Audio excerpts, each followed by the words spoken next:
Hey everyone, welcome back. Today we're tackling something that affects all of us, communication confidence. You know that feeling when you want to speak up but something holds you back? Oh, absolutely. I used to struggle with this all the time. Even now, before big meetings, I still get those butterflies. Right? So let's dive into what actually works. First up, preparation is your best friend. This one's huge. When you know your stuff, confidence naturally follows. It's like having a safety net underneath you. Exactly. But here's the thing, you don't need to memorize everything word for word. Just get familiar with the key points you want to make. That's such good advice. I've noticed that over-preparing can actually backfire. You end up sounding robotic instead of natural. Now, let's talk about body language. Did you know that standing or sitting up straight can actually make you feel more confident? It's wild how that works. There's actual science behind it. Your posture sends signals to your brain about how you should feel. And eye contact, that's another game changer. You don't have to stare people down, but making regular eye contact shows you're engaged and confident. I find that tricky in group settings though. Any tips for that? Great question. In groups, try to make eye contact with different people as you speak. It helps everyone feel included and keeps you connected to your audience. That makes sense. What about the actual speaking part? I know I tend to rush when I'm nervous. You're not alone. Slowing down is crucial. Take pauses between thoughts, it gives you time to think and makes you sound more thoughtful. Pauses can feel awkward at first though, right? Like everyone's judging you. They do. But here's the secret, pauses feel way longer to you than to your listeners. What feels like forever to you is usually just a second or two. That's reassuring. Now, what about dealing with mistakes?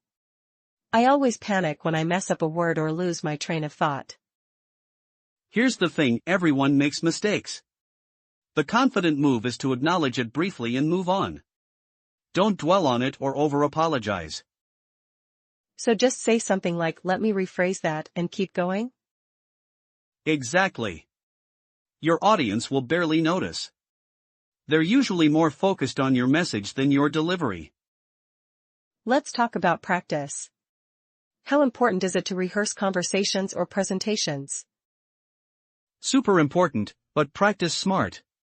Try recording yourself or practicing with a friend.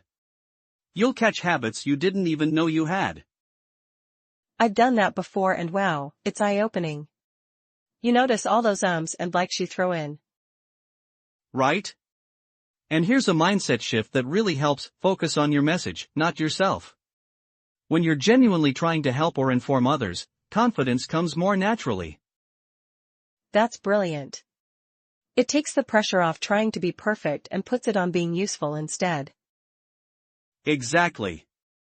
And remember, confidence builds over time. Every conversation is practice for the next one. So start small, maybe with low-stakes conversations, and work your way up? Perfect approach. Chat with the barista, speak up in smaller meetings first. Build that confidence muscle gradually. Before we wrap up, any final thoughts on staying confident when things don't go as planned? Stay flexible and remember that authenticity beats perfection every time. People connect with real humans, not polished robots. Love that. Thanks everyone for tuning in.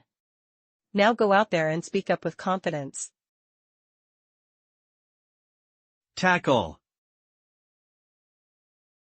Hold back. Butterflies. Backfire. Game changer. Dwell on. Rephrase. Eye-opening. Mindset. Low stakes. Work your way up. Authenticity. Thank you! See you next time!